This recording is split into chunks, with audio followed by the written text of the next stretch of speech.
In relation to the petrol, I brought carrots. I have tomatoes. Okay, here. We'll talk about it. Let me lift them. I have onions. I have palm oil. Oh, you brought palm oil. And then I have my son's boxes. Okay. Brand new ones. Okay. We'll have a discussion about them. Okay. We are in the 6th month since the NDC took over. And I'm sad that Nee is not here, because he started this tomatoes and onions business in this studio, if you remember. As we speak now, this 1 liter of palm oil. And for those of you who think that I'm lying, it's not palm oil, let me take it out of it. So you went to the market and bought this before coming? I went to the market yesterday. Ah, okay. This is Zomi palm oil. No, yeah, don't cover it. Just leave it. Yes. We want to see it. Yes, it's here. And this one cost 80 cedis. When the NDC took over in January, this was 35 cedis. It is 80 cedis. These 3 onions, medium-sized onions, as we speak, yesterday we got it for the 3. We got it for 25 cedis. This. These 3 tomatoes, these 3, we got it for, one is 7 cedis, so 7 times 3, 21 cedis. Wow. This pepper, 10 cedis. Carrots, I've used 1, so 3 carrots. Where, let me see, where do we put the carrots? 20 cedis. These are my son's boxes, brand new. And my son is 10 years old, my second son, so he's growing very fast. So almost every 6 months, I have to get him new ones. These ones, 6 months ago, I bought 1 at 20 cedis.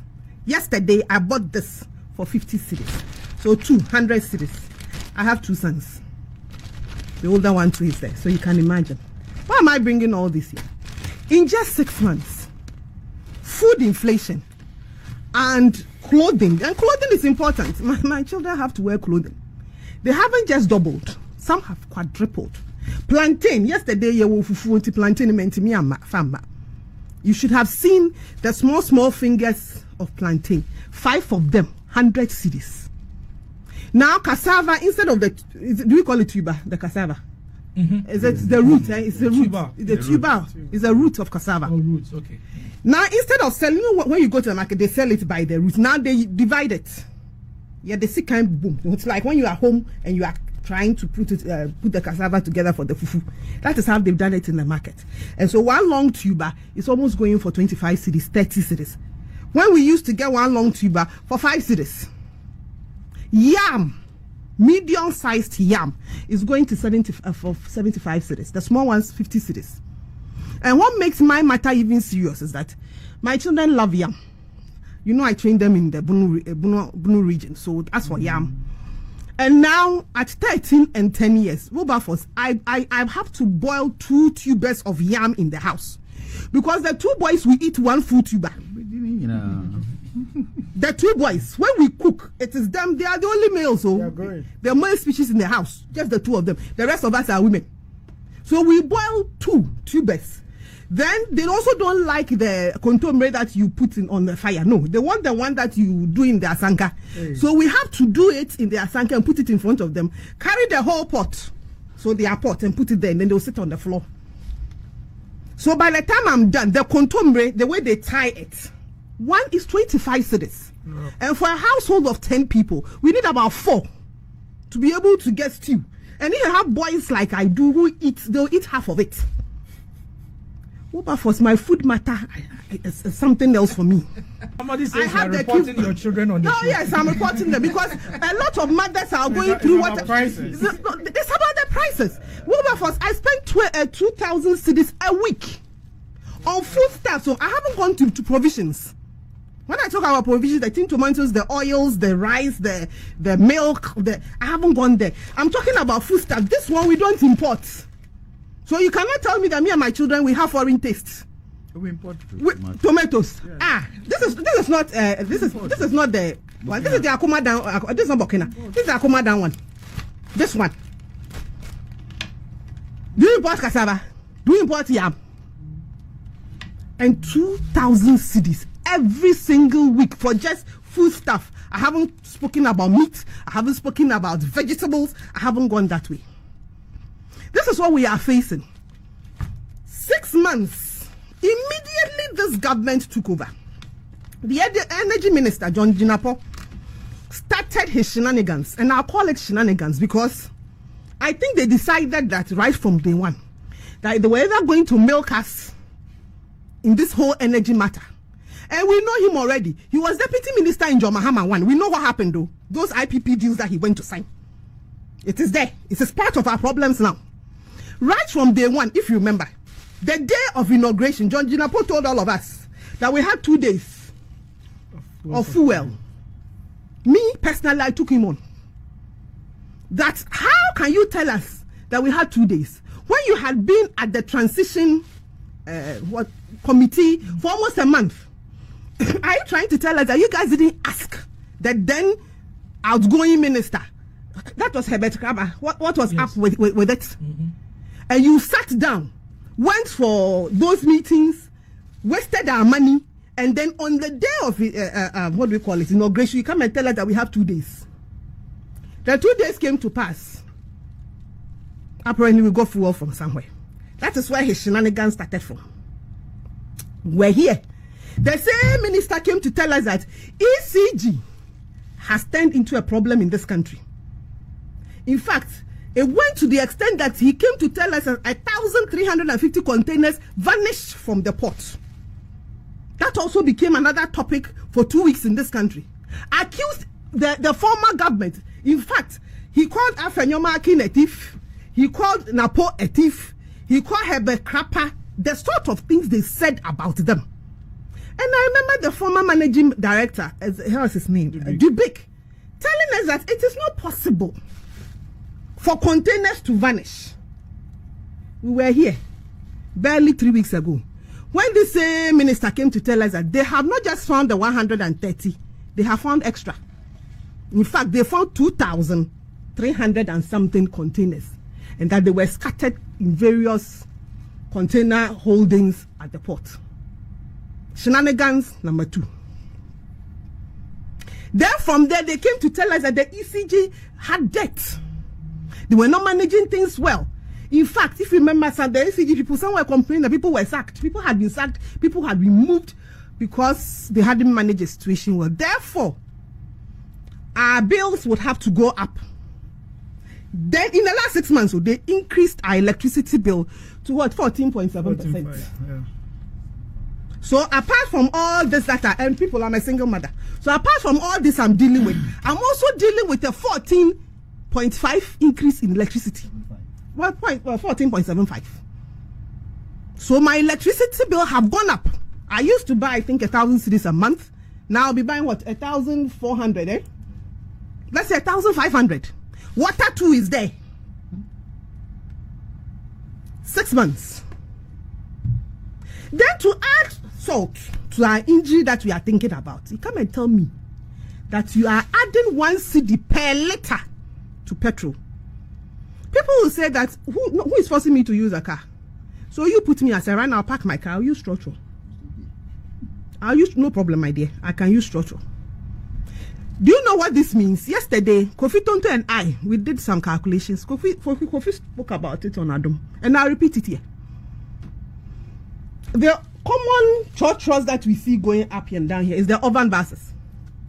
And countrywide, those are the urban buses that go into the communities in areas. Every urban bus, or the average one, you know how many liters of fuel that they use in a day? 70 liters. So it means that in the morning when the trotro driver is filling his tank, he will pay to John Mahama 70 Ghana cedis. 70 cedis. So. And then because they move around, go, stop, you know that takes more fuel. So by the end of the day, some trotro drivers, by evening, the 70 is finished. You just let's stay at the one one tank, 70 liters. So every day, you are paying 70 liters, 70 cedis. Most short drivers, as I know, they work for 6 days. Sundays, Saturdays, Fridays, they go and worship, or the cars rest. 70 times 6, how much are we getting? 6 days. Multiply that by 4 weeks. So just for the oven driver, every month we'll be giving John Mahama's government. Mahama is the whole government. 1,782 Ghana cedis. So that is how much the trotro driver, oven trotro driver, will be giving John Mahama every month. Kia Morning for Uber, they will be giving 1,080 cedis. Tomorrow we are doing the VIP one. Then we'll do the cargo trucks that will go into the village, go to Techiman and go and bring me these tomatoes and things. We'll do that one too. So if you tell me that it is just one city, and then when they introduced this, one, they didn't respect the Ghanaians. At least E-levy, with all these problems, the same Kenoferia that today OSP is looking for, went region by region, held town hall meetings. If you've forgotten, I'm reminding you about E-levy. We've got MPs like Okujetu Ablakwa who said they held bipartisan town hall meetings on E-levy and took a vote. But because they have such disrespect for Ghanaians, they snuck it in at night and passed it at 1 a.m. Nobody got a discussion. We didn't know about it. Or people, you heard about it. E-levy spoke to all the CEOs. If I remember, it was public. He called everybody. People were insulting them that they were paying the CEOs. Even after having conversations with them, the people say we don't agree. You can't force them to agree. But at least they gave them the opportunity to talk about it. This one, who did you give opportunity to talk about? E-levy is not by force. If you won't send them money, nobody is taking your money. Whether you like it or not, you pick Trotro. The 1,780, that Trotro driver is not going to absorb it. He's going to put it on the face. Meanwhile, you people force these Trotro drivers to reduce their fares by 15%. That also tend to fight. In fact, some drivers have still not done it. So what are they going to do with this 1,700? And this is just for the Ovano. The other one hasn't come. The bigger ones. One that goes to Benin and all. Yes. The Benz bus. The Benz buses haven't come. The cross country. The cross countries haven't come. So if you sit somewhere and you tell us that this one will not affect Ghanaians, it's just one city. And then I saw my sisters on the other side. Auntie Nanaya, Shamima Muslim. Which Nanaya are you talking Nanaya about? Ajantwa, my own auntie. Okay. Shamima Muslim. Ama Pratt. They came on TV. If I have to give 1 CD to support government, I will do. When you are getting fuel coupons free, you have the audacity and the nerve to come and tell Ghanaians who are going to suffer this 1,700 CDs that if you have to give just 1 CD, they should tell us how much fuel do they get? Coupons. How much fuel coupons do they get as presidential spokespersons? And what is the other one? Auntie Nanaya is what? A presidential staffer. Yes. That 1 CD is nothing. Yes, 1 CD is nothing. But I'm telling them, their nephews are eating. So they should bring me some of the coupons. Okay. They are eating left, right, front, center. So please, this one, unlike E-levy, where you can say that it is not by force to send money. In fact, those are the lowest levels who are going through this and going through it hard. They are not sending money. They are not sending money to anybody. Yeah. As for this one, whether you like it or not, you sit in a Trotro, you sit in an Uber. Or even if they were sending money by Momo, they probably were doing less than 100 cedis. Because the charge was applicable if you were doing more than 100 cedis. It's universal. Yes. So, Shamima, Ama, and Auntie Nanaya, your nephews, I'll come for the money for yam and carrots and Jenny. Since now, you guys are fine. Okay. And you don't mind paying me, they are mind. I'm in opposition, man. Even when I was in power, I didn't even have a job. So as for now, my situation is worse. So now that you guys now have fuel coupons, therefore, you are okay. I'll be passing through. Already, we are in your hands. Yeah. For the next 5 minutes. And then I'll come to policy analysis. Yes, you can. But she's really exhausted there. Let me add a Bible quotation to sort of fortify the position she has taken. I mean, if you would indulge me, I would read about 1 Kings 12:11. He's says a this. reverend now. He doesn't. Oh, you're a reverend? Yeah. Yes, I do. I am. That's interesting. You are reverend. In fact, Yes. this is what is happening now. It says that my father laid on you a heavy yoke. I'll make it even heavier. I'm just adding to what my sister said. My father laid on you a heavy yoke. That is a levy. Ghanaians were complaining. This is Muhammad. I will make it even heavier. My father scourged you with whips. I will scourge you with scorpions. This is what we experience. Continue reading it. Why have you stopped? No, that's 1 Kings 12:11. It should be whose son? Rehoboam. Yes, The yes. son of Hezekiah. Yes, when he came, he Son of says, the king, the son. yes, he says, my father laid on you a heavy yoke. I will even make it heavier. My father scourged you with webs. I will scourge you with scorpions. That's the situation we are in. You see, my worry is when I listen to the finance minister, Tufosan, he took the position that because the city is doing well, Ghanaians will not feel it. And this is highly speculative. If you hinge the success of a tax policy on the city, which as of now, we've not been told the reason for the appreciation. All the NDC will do is, when you say it is because they are not spending, they say no. When you say it is because of the previous government, they will say no. They are not telling us reasons, but they are refuting all the reasons that have been given. When they say it's what? Hard work. Some even say it's what? Grace of God. And even in currency economics, they are unable to do any projections, because by now they should have told us by the end of the year, we expect the city to be this strong or to remain at this level. They are unable to do it. And if you will hinge a policy as universal as D-levy on the strength of a city, then you are being very speculative. And that is dangerous. That is my fear. Because what happens if the city starts going down? Would they increase it to 4 cities? Would they increase it to 4 cities? Okay, what happens if the city really appreciates that we expect? Would they reduce it to 5 as well? So the policy in itself is problematic. But you know this, I'll tell Ghanaians this. When they lie to you, there is just one city, don't believe it. Ama has done the aggregation. And you know you are paying a whooping close to 1,700 if you're almost 1,800 if you're a truck driver. So that's a propaganda of it's just one city. It's a lie. The aggregate of it in a year is huge. It's almost a capital for a business. It is almost a capital for a business. You remember the Atufosin interview at his Brighton? He demonized taxation as if he's never going to resort to taxation. He said he has ways of raising revenue. Where are the ways? No, where are the ways? If you demonize taxation and now it is your savior, you should come back to Ghanaians and apologize to the previous government and apologize to the president, Mr. Akufo-Addo, because you demonized taxation. As for apology to Akufo-Addo and the previous government, I doubt it will happen. Maybe the apologize to Ghanaians may happen, but the other one, okay, of course they are all Ghanaians. So he's also a Ghanaian. I mean, if he apologizes, then it goes to all of us, because you see, we should be consistent even in our critique. What I'm telling people of Ghana is that, you see, you don't have to trust the NDC. You do not at all, because what they have done is that within 6 months, we've seen increment in tariffs of electricity. Even with the increment, there is doom so. What was the purpose of the increment? We increased it, there is doom so. And now they are coming back to you that, oh, you know what? We increased it 14.5, there's still doom so. So give us 1 cedi.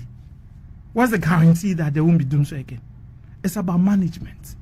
If all a government would do is to go to the people to tax them for a solution, then what is the business of government? Okay, unfortunately, we're running out of time, so I'm going to have to stop you there, unfortunately. But I'll take a minute submission from you. So, yes. A basic principle or a tenet of taxation is the principle of equity and fairness. And then I'm happy some of my panelists have also made such a suggestion that the levy is quite unfair and unjust. If it were in percentage, at least we know that it will be based on the income that people earn. And so it is a disadvantage to low-income earners. 2, we also haven't heard of any clear timelines. And then we've also been pushing for that at what point will we stop paying? Once you are able to make revenue projections, you should know that at this point in time, you are accruing a certain amount. And so by year 3 or year 4, we'll be able to pay that. But then my estimation tells me that they wouldn't be able to pay that, considering the revenue that is being generated within a year. Secondly, it is very counterintuitive, also regressive, to suggest that we should pay a levy, when in fact we know that the basic cause or why we are in this ditch is because ECG has been inefficient. There are so many loopholes, commercial losses, and then technical losses. They are incurring losses. And so political interference. Political interference. Okay, political interference. Okay, so it cuts across. Yes. Once you say political interference, it's not similar to a particular party. So it's like you have a basket with so many holes, yet you keep on pouring water in it. It will never get full. That's very deep. Until you tackle the basic problem of the inefficiency, a time will come, we would even increase the levy to 2 cedis because there's still inefficiencies. So rather than tackling the levy, because I'm saying this because Wofajantua said it. So because of this issue, shouldn't we solve the problem? We have to solve the problem. But then we should also be circumspect that until we tackle the ECG inefficiencies, every money or every revenue that we generate will go down into the drain. Because at the end of the day, you are paying the debt, then the next month a new debt comes. You pay. There will always be debt. It will be recurring. Okay. Yes, it will be recurring. So my last point. So the 5.7 billion, like I said, isn't enough to even get us the feedstock that we would use to power our plants. And then we also pray that at least they should be very clear with their accountability framework. And so we get to know that, at this point in time, this is the amount that we have accrued and this is what we have been using it for. So that at least the Ghanaian would be at peace. Okay. So e-levy had a target of 4.5 billion Ghana cedis. It couldn't meet the target because of all the attacks on e-levy. D-levy has a target of 5.7 billion. We hope that it will be able to beat the target. We have done half of the year, almost half of the year. So this year is almost out. All right. So thank you for watching. Like, comment, share, and subscribe.